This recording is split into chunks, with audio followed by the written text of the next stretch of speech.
We are here for the midweek Bible class. Glad that you're with us. Word of warning, we are in John chapter 19, and we're about to start the story of the crucifixion. I will not do this as a gore fest.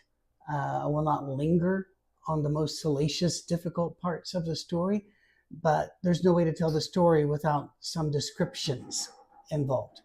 So if you have little ears in your car, you're listening to it there, or if you gather as a family to listen to the midweek Bible study, just be aware that little kids may have some questions or be very upset. So I'm going to let you choose what level your children are at and whether or not this is okay for them. And you can listen first, by the way, and then decide to let them listen later if you think it's all right. Is that good? Warning given? All right. John chapter 19, verse 16. Finally, Pilate handed him over to be crucified. Did he do this to save his own neck? Of course he did. But that's what they did. There was nothing unusual about what Pilate did. You could not have expected a different result. Not in Rome in the first century, the Roman Empire in the first century. So the soldiers took charge of Jesus.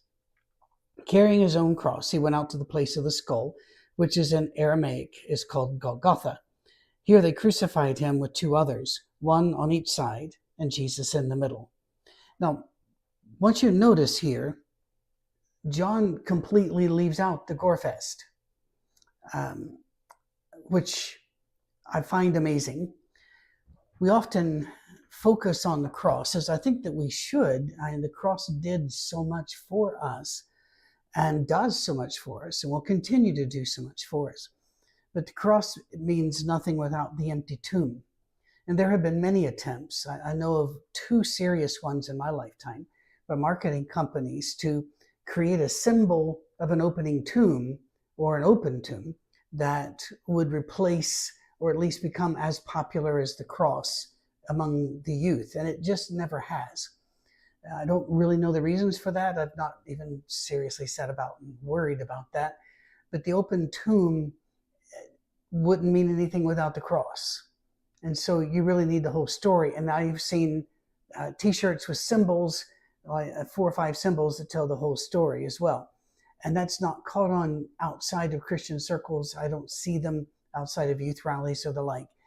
The fact is it all works together. I'm not going to do the gore fest here because John doesn't. When we get to Luke will give a bit more that we will talk about then. Okay? Crucifixion was common. It was so common, nobody who lived in that area had escaped seeing a crucifixion, or at least the aftermath, because they were generally hung in a very public place. I mean, that was the whole point, was to terrify and pacify the population. Very normally right by the road. And unlike the pictures, they were not hung really, really high. Their feet were generally just a foot or two above the ground. And then they were leaned forward to create more pain.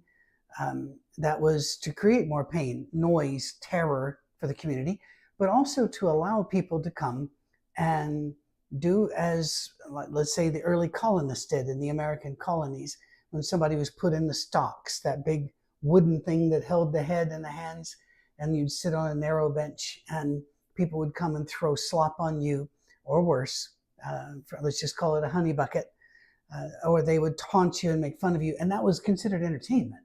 That was a good night out.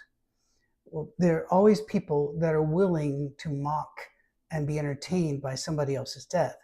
And before we get all to that's horrible, which it is, full stop, we might want to also consider our entertainments are often about shooting, dying, breaking up, all sorts of tragedy.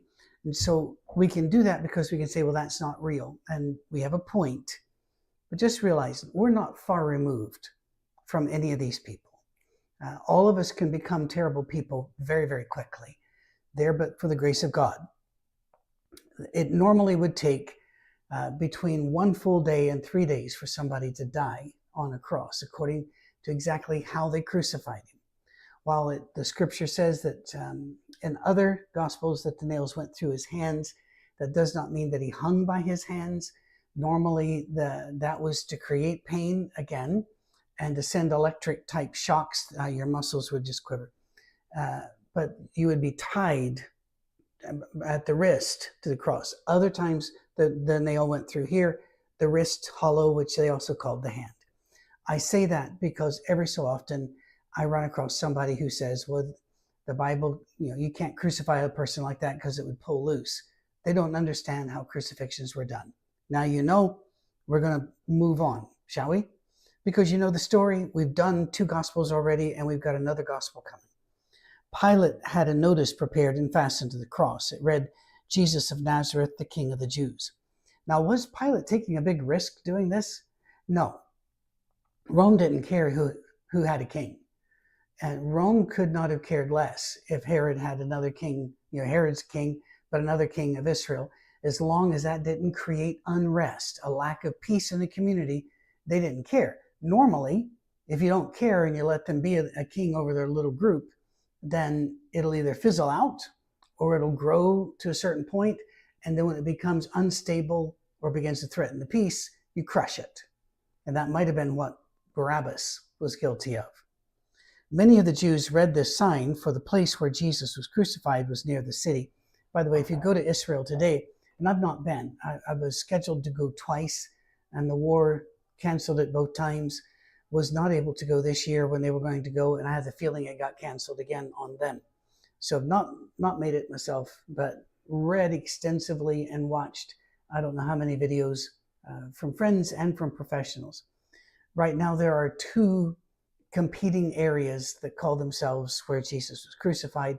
There's actually a third one which doesn't get much credibility from anybody, I don't think. We don't know for sure. The guides in Israel really do try not to take you to fake places. They've studied, they are licensed and the like, but just be aware a lot of this was figured out 100, 200, 300 years later. Think of this. How many churches, Catholic churches, are built around relics from the true cross? Nobody was saving the cross. When Jesus was pulled off the cross, that thing was torn apart, recycled, used again, or burned. Nobody had any reason to save any of it. Why? They didn't expect him to be raised from the dead. They thought, end of story. There's no reason to save it. It's rather like, and again, I'm glad the little ears are out of the room. There are Roman Catholic churches that have relics. If you don't know, every altar has to have a relic. Generally, that's what I've heard. I don't believe the Council of Trent changed that. And part of some of the relics I've seen in Catholic churches or been told that they're under there would be things like the afterbirth, Mary's afterbirth, after giving, part of it, after giving birth to Christ. And people go, oh, that's amazing. No, it isn't. It could not be because, once again, nobody knew the story. Why would you save it? Nobody, but again, you could put all the pieces of the true cross together and build a pretty good bridge across Lake Pontchartrain, I think. So just be aware. A lot of silliness goes about here. Many of them read it because it was somewhere near the city. We think it was right outside of Jerusalem. It seems to be here. I would say the most popular one's probably the best guess of where this was. The chief priest and the Jews protested to Pilate, do not write the King of the Jews, but that this man claimed to be the King of the Jews. Pilate answered, what I've written, I've written. A lot of speculation as to why Pilate didn't knuckle under here. My thought is his wife warned him, don't have anything to do with this guy. This is an innocent guy. And I think he had decided he had done enough for the Jews. Now he needed to make sure that he had a wife when he went home. But that's my speculation. When the soldiers crucified Jesus, they took his clothes, dividing them into 4 shares, one for each of them, with the undergarment remaining. This garment was seamless, woven in one piece from top to bottom, and that would, generally speaking, be like a linen shirt that actually encloses the legs as well. The top part of the legs, upper thighs, let's say. Let's not tear it, they said to one another. Let's decide by lot who will get it. All right, when I was a little boy, I was thinking, all right, the guy's got one set of clothes and you've torn one set, and now you're looking at the underwear going, well, that's pretty good underwear. This guy's been beaten. He's gone through the mill. It's got blood, sweat, and who knows what else on it. And literally, who knows what else. He didn't have one for every day of the week, shall we say. This is his underwear. Why would you save it? And the answer, as I learned early in studying history, is that people didn't have that many clothes. People didn't have clothes. They had one set, and they worked in that, and they worked in it. When it got too crusty, they washed it, and then they worked in it again. And I've been a couple places in the world where that's pretty much still the thing, but I think even there, the poorest places I've been to, I think they've got 2 or 3 sets that they rotate out. But do you remember Scarborough Fair? Simon and Garfunkel took an old English folk song and made it a hit and did an excellent job with it. One of the things that she's so wonderful, can she make me a cambric shirt? Notice something never mentioned in that one, or in a related folk song, can she bake a cherry pie, Billy Boy, Billy Boy? Do you remember that one? And perhaps you learned that in grade school.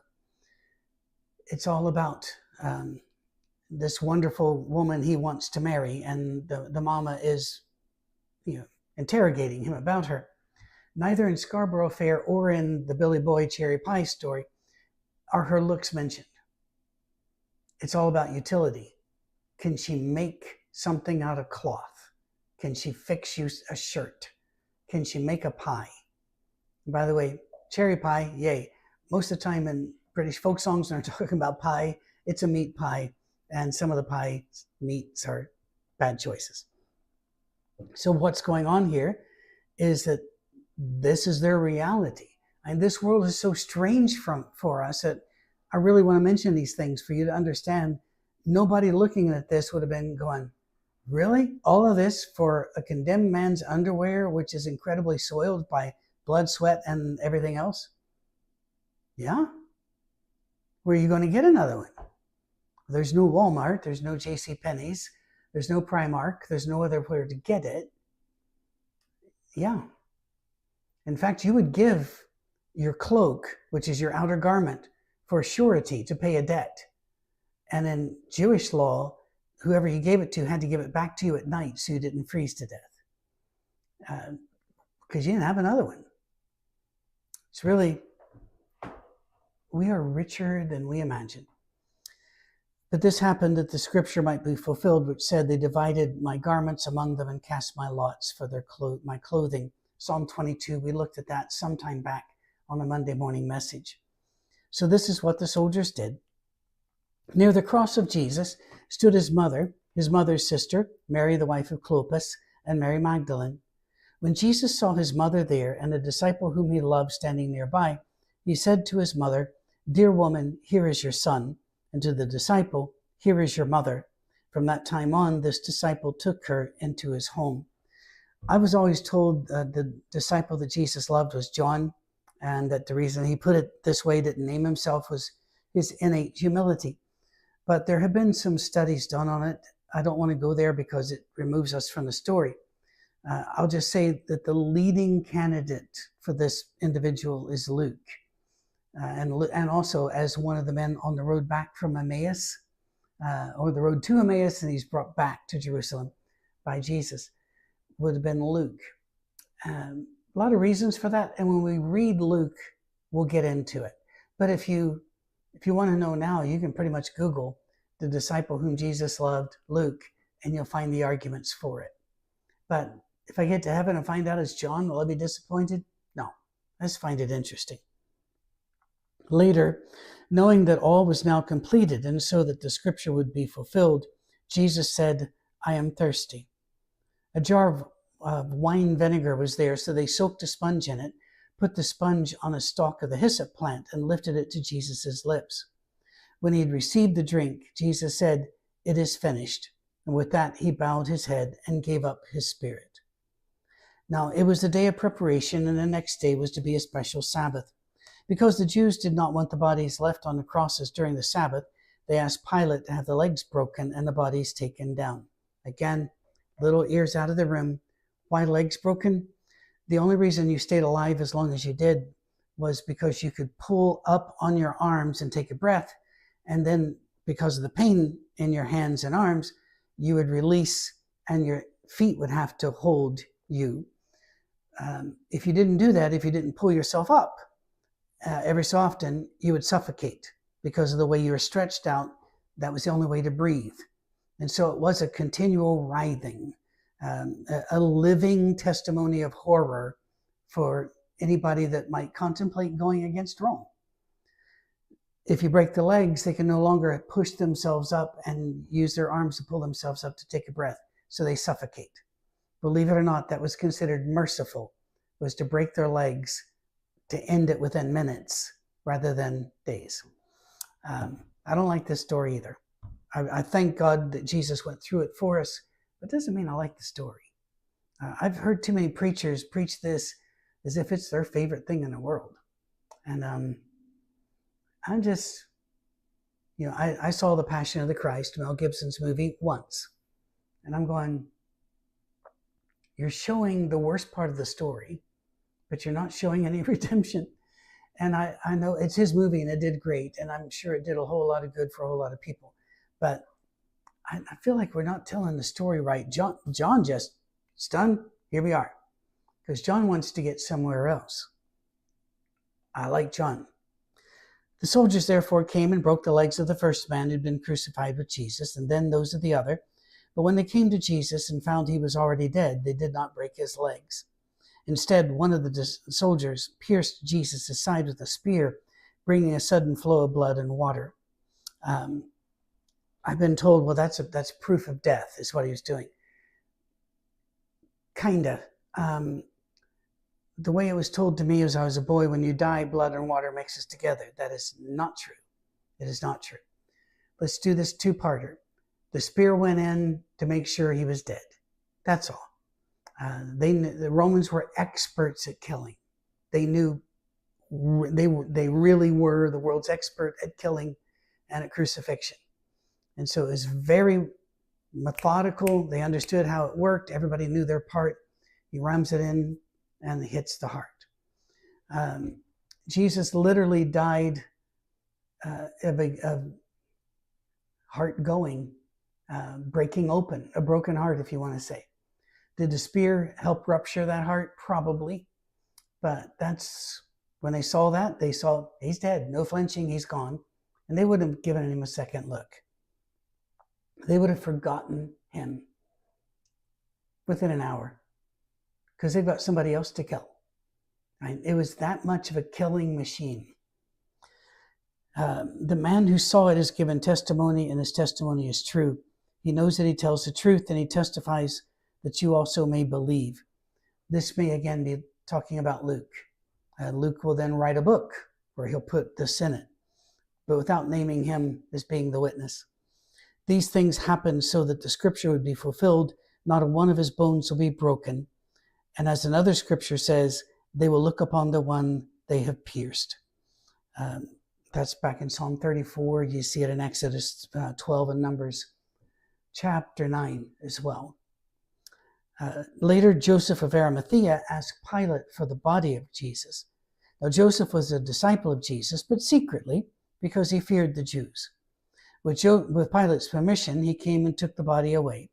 He was accompanied by Nicodemus, the man who earlier had visited Jesus at night. Nicodemus brought a mixture of myrrh and aloes, about 75 pounds. Taking Jesus' body, the two of them wrapped it with the spices and strips of linen. This was in accordance with Jewish burial customs. If you're not getting a picture, what you would do is you'd cover the body with spices, and then you would wrap a strip of linen around each part. Then you would cover that with spices. Then you would wrap again. The reasons for this was to show honor. 75 pounds was a lot of spices, so a lot of linen as well. This would have been a very heavy body by the time it was done with it. But it was to show honor and to keep the smell down. And they were showing honor. Just by the way, when you have a loved one die and you've not pre-prepared, they're going to try to sell you super expensive caskets. Please don't do that. It doesn't show any more honor and glory than if you cremate them or put them in a cardboard box. It just doesn't. I have been with people when funeral directors were basically, you could have this one because it's this, but if you don't love him that much, then you could do this one. It's just, And by the way, I have a couple of Christian friends who are funeral directors, and they're appalled by that kind of behavior too. They're good guys. Taking Jesus' body, they did this. At the place where Jesus was crucified, there was a garden, and in the garden, a new tomb in which no one had ever been laid. Because it was a Jewish day of preparation, and since the tomb was nearby, they laid Jesus there. Had to get this done. Have to get it done because when sundown hits on Friday night, Sabbath begins and no work can happen, and Passover has to happen. The people who are burying are not going to be able to celebrate Passover because they're going to be unclean. They're not going to be able to get clean and approved by the priest in time. So they're sacrificing here. Well, we move right on into chapter 20. Early on the first day of the week, while it was still dark, Mary Magdalene went to the tomb and saw that the stone had been removed from the entrance. So she came running to Simon Peter and the other disciple, the one Jesus loved, and said, "They've taken the Lord out of the tomb, and we don't know where they have put him." Let's just do this real quick. I read the Passover plot when I was just a boy. My dad didn't know. I found it in his library. And that was a book that was very, very popular in the middle of last century, saying this is all a Jewish plot, that the disciples all arranged it, that Jesus didn't really die on the cross, and he was hidden away. And there were several others like that were written back in the 1900s. I don't know that any of them are still in print, but I'm sure you can find used copies. Excuse me. And the internet is forever. So people are still posting things such as, he didn't really die, he swooned. Now, after not eating or drinking for days, being whipped, shredded, his body and back and head, then nailed to a cross, and he's there for quite a while, then rammed with a spear. Then he is wrapped in 75 pounds of spices plus the linen cloth spacers around each layer of spice. And then the cool of the tomb wakes him up and he fights his way out of there. Have you ever been wrapped up in something? I had older sisters. I got wrapped up in a carpet more than once. And when you're wrapped up in a carpet, let me tell you something, no matter how strong you are, you're not getting out. No. Others will say they went to the wrong tomb. Really? This is where the crucifixion was. A garden is nearby with an unused tomb. These are unusual events. They tend to fix in the mind of people. Everybody knows where that body was. Nobody's going to the wrong tomb. The stories that people tell to try to get away from the resurrection require more suspension of belief than the resurrection. It is, as one person a long time ago said, I don't have enough faith to be an atheist. I don't have enough faith to deny the resurrection. There's just too much there. Too much effect for there not to be an adequate cause. Well, she comes and she tells Peter and whoever this is, John or Luke, they've taken him away.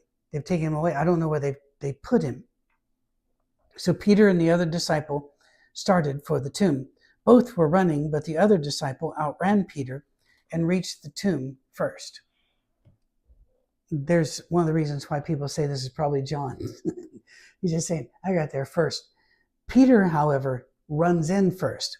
He bent over and looked at the strips of linen lying there, but did not go in.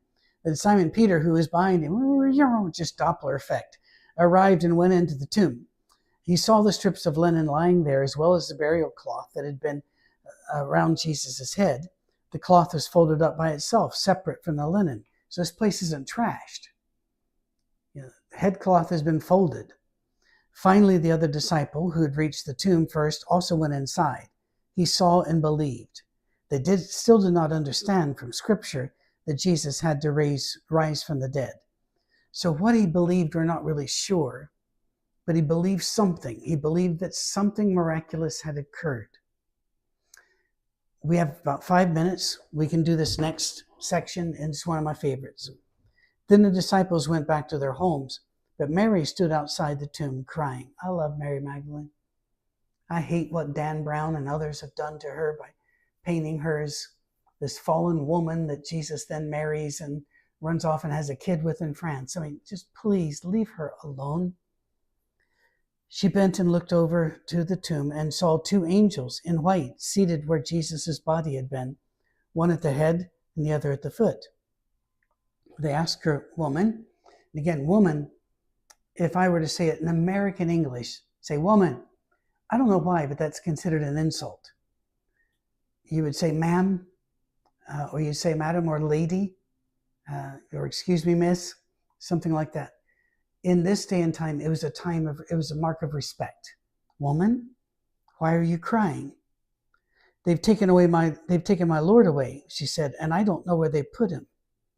At this, she turned around and saw Jesus standing there, but she did not realize it was Jesus.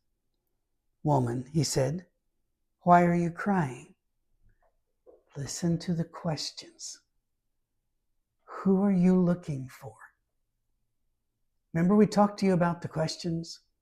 Always pay attention to the questions. Who are you looking for? Are you willing to take the Jesus we have, or are you going to hold out for the Jesus you want?